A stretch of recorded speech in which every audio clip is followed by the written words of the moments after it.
ये पानी में था, मैं इसे बाहर निकालने की कोशिश कर रहा था। जाओ किंग फैंग, उठो ना। अरे उठो।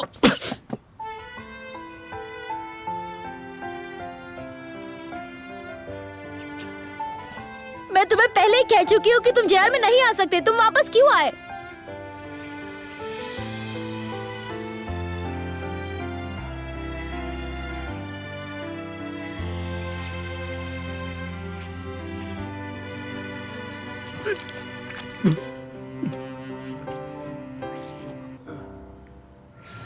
मैं तो सिर्फ उसे प्रोवोक कर रहा था, पता नहीं था कि वो ट्रैप में फंस जाएगा।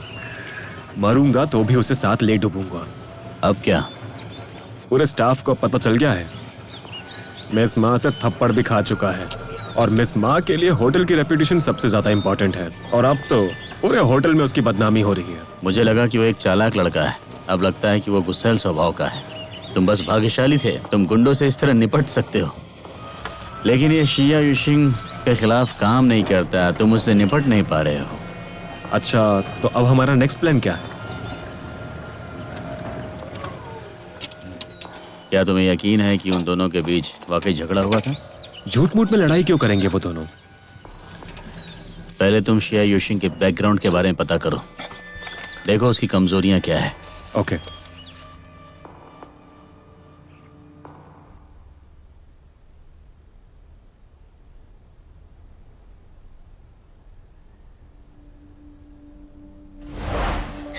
मैं तुम्हें पहले ही कह चुकी हूँ कि तुम जेआर में नहीं आ सकते। तुम वापस क्यों आए? जैसे ही शिया युशिंग वापस आया, वो खतरे में पड़ गया। आखिर ऐसा क्या है इसमें उसके लिए? या फिर उसने अनजाने में किसी और के प्लान को बिगाड़ दिया है? वो बहुत ही इम्पल्सिव है और उसे परिणामों की परवाह नहीं है। अगर वो होटल में ही रुका रहा तो पता नहीं वो किस तरह की मुसीबतों में पड़ जाएगा। नहीं, मैं उसे इस तरह से नहीं छोड़ सकती।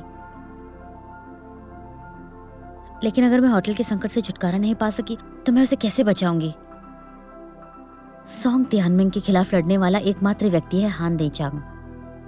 अगर हान देचांग भी सोंग तियानमिंग का सहयोगी बन जाता है तो क्या मुझे सच में अपना होटल बेचना होगा? अब मैं क्या करूं?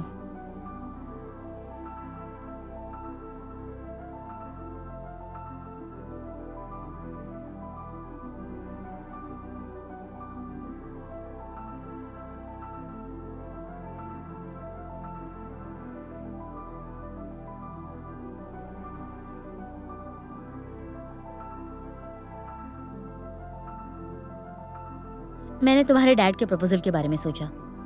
प्लीज मेरी उनसे एक मीटिंग अरेंज करो। चूंकि तुमने मेरे पास आने की पहल की है तो तुमने पिछले ऑफर के बारे में सोचा? हाँ। मैं पिछले कुछ दिनों से अपने रिक्वेस्ट पर विचार कर रहा हूँ। हाल ही में मेरे मन में कुछ नए विचार आए हैं। मिस माँ, पहले तुम मेरी बात सुनो। मुझे इस बात का अफसोस नहीं है कि मुझे 4.99% शेयर मिले हैं। एक मैच्योर बिजनेसमैन के लिए ऐसे आए हुए मौके को नहीं गंवाना चाहता। एक समय था जब हमारे परिवार को बहुत नुकसान हुआ था। अगर मैं सच कहूँ तो पहले तुम्हारे लिए मेरी सोच अलग किस्म की थी। मैं तुम्हें नुकसान पहुंचाना चाहता था, लेकिन युवान बीन को वापस लाने के लिए और हमारे बिजनेस में कंसंट्रेट करने के लिए।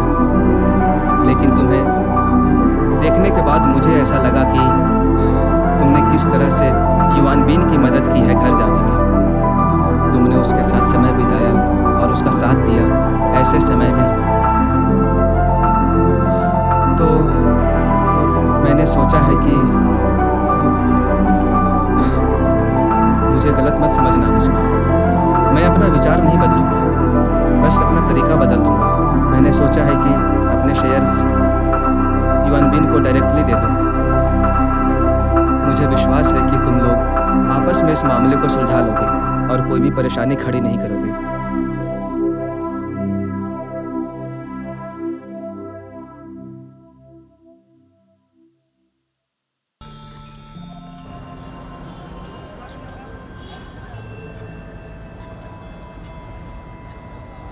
चलो चलो जल्दी चलो। चलो भी, हमें घूमना होगा। तुम क्या कर रहे हो? वो आइसक्रीम खाओगे? मुझे ये शर्ट लेनी है। मुझे वो पीली कलर वाली, अरे यार, लास्ट वाला हटा देना। तुम क्या कर रहे हो?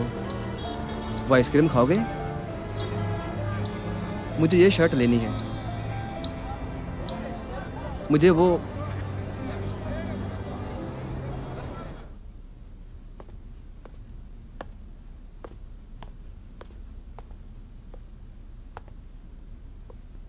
डैड, आपने अपने शेयर मुझे क्यों ट्रांसफर किए? आपने इस बार मुझसे पहले क्यों नहीं डिस्कस किया? डिस्कस करना है? तुम्हारे साथ डिस्कस कर सकते हैं। अगर तुम्हें रिश्ते का महत्व पता होता तो आज तुम जितने निष्क्रिय हो उतने निष्क्रिय नहीं होते। आपका मतलब क्या है?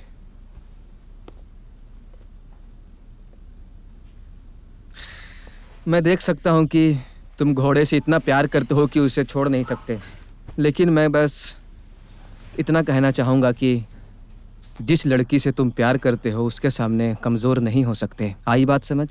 नहीं तो तुम्हारी वैल्यू गिर जाएगी। हाँ, सिर्फ अपने आप को स्ट्रांग बना करके ही कोई भी लड़की तुमसे प्यार करने के लिए राज़ी हो सकती है। डैड, मैंने आपसे कहा है, मैं नहीं चाहता कि मेरे इमोशंस को इन सबके साथ जोड़ा जाए। मैंने कितनी बार कहा। मैं बस ये सिखा रहा हूँ कि तुम जिसे प्यार करते हो उसे अपना कैसे बनाओगे। लेकिन पर ठीक है, ये शेयर वैसे तो ज़्यादा नहीं है, लेकिन मा काई और सोंग तियानमिंग के बीच की लड़ाई में ये अहम भूमिका निभा सकता है। इसका सही इस्तेमाल करो। तुम इससे अपना बस प्यार नहीं पा सकते हो, बल्कि इससे बस तुम्हारा फायदा नहीं होगा, इससे हमारा व्यापारिक लाभ भी हो सकता है। एक तीर से दो निशाना। तुम्हारी स्थिति भी तुम पर निर्भर है, किसी की दया पर नहीं। डैड, क्या ये पॉसिबल है कि आपकी नजर में हर चीज पैसे से बदली जा सकती, बस यही माना जाए? क्या ऐसा नहीं है कि पैसा ही व्यापार में सबसे अहम भूमिका निभाता है? जब तुम्हारे पास नहीं होगा तो तुम्हें किसी बात की चिंता नहीं करनी होगी। अगर मुझे पैसे और प्यार के बीच में कुछ चुनना पड़े तो मैं प्यार चुनूंगा। ये बात आप भी जानते हैं।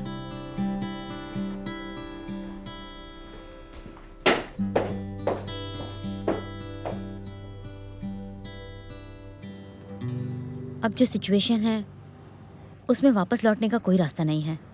मैं सोंग तियानमिंग को कोई मौका नहीं दे सकती।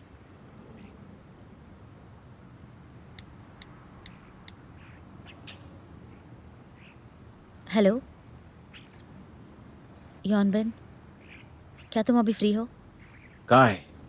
अपने पीछे देखो।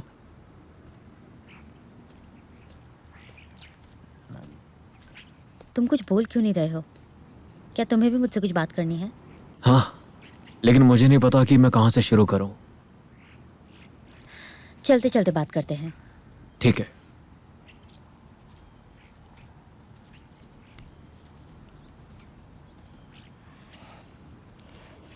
एक्चुअली मैंने तुम्हारे पापा की बात पर बहुत सोचा। काई, लिसन टू मी। मैं सच में इस बारे में नहीं जानता, लेकिन तुम फिक्र मत करो। मैं वापस आने के बाद डैड से जरूर बात करूंगा। मैं कभी भी अपने इमोशंस को बिजनेस में नहीं लाऊंगा। मुझे तुम पर भरोसा है। मुझे पता है कि तुम हमेशा मेरी मदद करना चाहते हो, और मेरा मानना है कि ये तुम्हारे डैड का फैसला था, तुम्हारा नहीं। मैं आज तुमसे बात करने आई हूँ, ये देखने के लिए कि हम दोनों इस बारे में एक जैसा सोच रहे हैं। काय, जब तक तुम मुझ पर यकीन करती हो, मैं तुम्हारे सारे डिसीजन में सपोर्ट करूंगा। जो भी तुम कहोगी वही करूंगा, कुछ और नहीं सोचूंगा।